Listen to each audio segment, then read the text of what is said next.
With the recent developments in Anambra State, particularly the arrest of the Anambra State native doctor billionaire Akwa Okotubaraka, the sweetheart of Oba, the government of Anambra State has actually intensified efforts to crack down criminal activities disguised under the cover of dark magic, at the same time reinforced by sorcery. This operation aims to eliminate forms of criminality that thrive on sorcery, ritualism, and deception, ensuring that social sanity, security, and a culture that encourages hard work rather than shortcuts to wealth is restored in the system.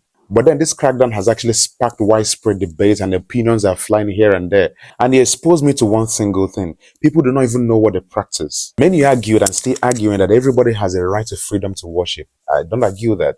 Totally true. But this is where the point is often missed. There's a difference between traditional worship and outright sorcery, black magic.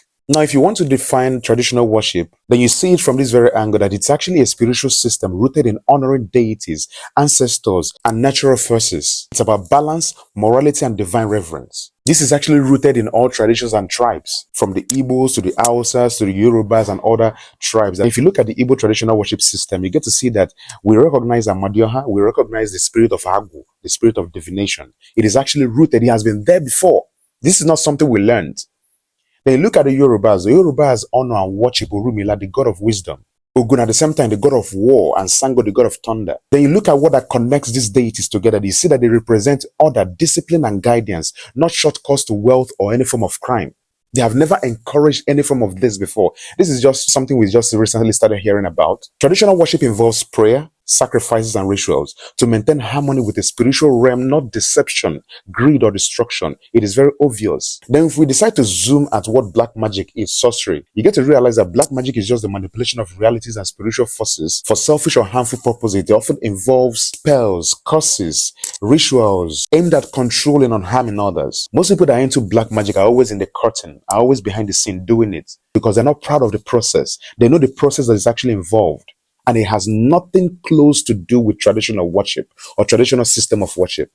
Many so-called native doctors and even pastors, some men of God, in quote, exploit desperate people, promising them wealth through rituals, charging huge amounts of money for unrealistic instructions like avoid women, avoid friends, avoid this, avoid that, forgetting that these are the life principles you need to apply in your life for you to succeed. How can you go and pay someone for the same thing you need to tell yourself? You don't need to be told that you need to avoid women. As a young man, you don't need to be told to be focused as a young man. You don't need to be told to avoid distractions, avoid too many social gatherings and too many friends that you are not sure of their commitment to the friendship.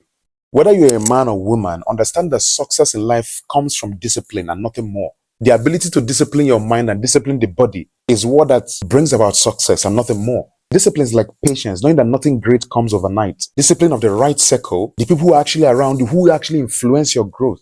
Discipline of focus, avoid distractions and shortcuts in life. Just know that any native doctor, any pastor that actually told you to give him money, that you paid for his consultations, huge amount of money, and he promised you sudden wealth by telling you to go home and avoid one or two things, you've been scammed. Just know that you've been scammed.